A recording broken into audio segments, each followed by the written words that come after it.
Crypto.com, Binance, Trade Republic. Ça, c'est les sites de crypto les plus connus. Transactions des particuliers, transactions bancaires, transactions illégales. Ces plateformes, elles sont conçues pour te garantir un gage de sécurité et pour te faire rêver et gagner de l'argent. Mes petits conseils, garde en tête que les investissements doivent se faire à long terme. Étant moi-même un adepte de Crypto.com, j'étais en train de regarder les marchés et comme d'hab, une idée de génie me vient en tête. Est-il possible de hacker des wallets crypto? Pour ceux qui savent pas ce que c'est qu'un wallet c'est un peu comme ton IBAN. On en a besoin pour te faire un virement et mettre de l'argent dessus. Sauf qu'au lieu d'avoir un FR76 par exemple, on a une suite de lettres. Bon, vous commencez à connaître un peu mes vidéos, vous savez ce que je fais dans un premier temps. Je me renseigne sur CVElist et également sur la plateforme de hacking HackTheBox. Et en plus de ça, je vois une machine sur HackTheBox qui me permet de tester une vulnérabilité sur un wallet crypto. Mais donc, quelle est cette faille? En gros, un wallet en crypto peut être configuré de plusieurs façons. Mais pour faire simple, celui-ci a été configuré en multi-user. C'est-à-dire que c'est un portefeuille qui permet à plusieurs personnes d'y accéder et d'effectuer des transactions selon des règles prédéfinies. Alors pour imagine un coffre-fort communautaire. Chaque membre de l'association peut déposer de l'argent dedans. Mais pour récupérer cet argent,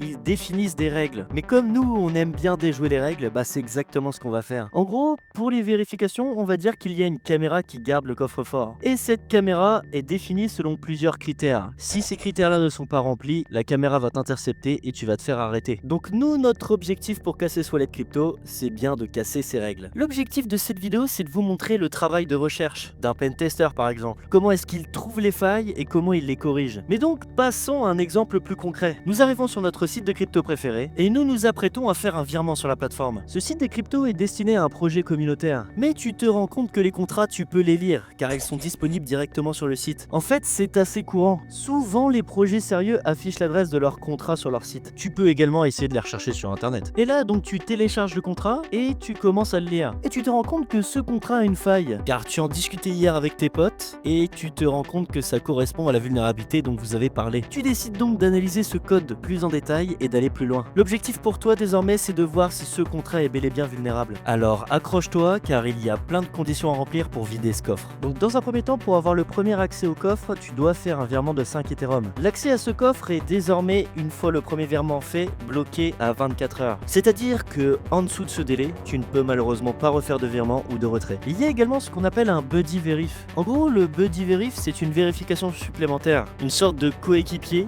qui t'autorise pas seulement toi avec ta propre décision, mais qui lui aussi doit apposer sa signature pour que tu aies réaccès au coffre. Et l'une de ces autres conditions, c'est qu'il y ait eu 2 personnes minimum. C'est-à-dire que 2 personnes minimum doivent avoir effectué un virement dans le coffre pour que tu puisses retirer. Une fois que tu as fait ton premier virement, après toi, 2 personnes doivent faire également un virement et après seulement tu pourras retirer. Donc tu vois, on a analysé toutes ces conditions. Alors comment est-ce qu'on peut retirer tout l'argent qu'il y a dans le coffre? Eh bien, c'est grâce à cette condition. En fait, c'est cette condition qui te permet, une fois que tu as rempli toutes les conditions, de récupérer l'argent dans le coffre. Et oui, car ce paramètre est ultra vulnérable. Donc voilà pour la configuration du contrat serveur. Maintenant, qu'est-ce qu'on va pouvoir faire comme contrat intermédiaire pour pouvoir réceptionner tout l'argent dans le coffre? Bypass la caméra, je te rappelle. Donc dans un premier temps, pour contourner la vérification buddy, on va en quelque sorte avec cette ligne contourner le fait que l'on ne soit pas l'utilisateur direct. C'est-à-dire que buddy ne le voit pas. En fait, comme le contrat du serveur stipule différent d'eux, on va pouvoir contourner cette sécurité. Le fait est qu'avec cette ligne sur notre contrat attaquant, on n'est pas l'utilisateur final. Donc c'est comme s'il y avait 2 signatures qui étaient posées. Donc avec cette ligne, on appelle le contrat et avec cette ligne, on met trou pour remplir toutes les conditions. Donc on a bel et bien l'attente de 24 heures sur notre contrat attaquant. On a bel et bien contourné la vérification de buddy et on peut faire plus ou moins 2 autres virements parce que je vous le rappelle, il faut minimum 2 personnes. Et donc à partir de ce moment-là, on a bypass toutes les vérifications. La caméra nous dit OK. Et à partir de notre dernière ligne, on lui dit qu'une fois que les vérifications sont OK,